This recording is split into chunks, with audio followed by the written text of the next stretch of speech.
এদিকে ঈদে মিলাদুন্নবী ঘিরে ব্রাহ্মণবাড়িয়া ও কিশোরগঞ্জে দফায় দফায় সংঘর্ষ হয়েছে। কিশোরগঞ্জে প্রাণও হারিয়েছেন একজন, আহতদের ভর্তি করা হয়েছে হাসপাতালে। যে কোনো অপ্রীতিকর ঘটনা এড়াতে মোতায়েন করা হয়েছে আইন শৃঙ্খলা রক্ষাকারী বাহিনীর অতিরিক্ত সদস্য।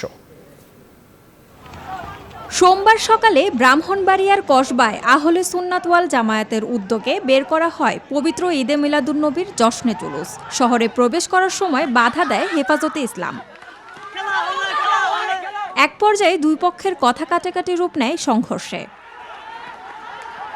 লাঠিসোঁটা নিয়ে চলে ধাওয়া পাল্টা ধাওয়া। শব্দের আরেক নাম, একদম ইউনিক স্ট্রাকচারাল ডিজাইনের কসমিক ডোর, থেকে 50 বছরেরও বেশি। কসমিক ডোর। পরে ঘটনাস্থলে গিয়ে পরিস্থিতি নিয়ন্ত্রণে আনে পুলিশ।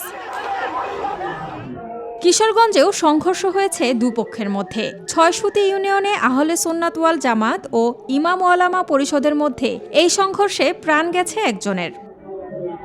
খবর পেয়ে ঘটনাস্থলে গিয়ে পরিস্থিতি নিয়ন্ত্রণে আনে পুলিশ, সেনাবাহিনী ও উপজেলা প্রশাসনের কর্মকর্তারা। Desk report, news 24।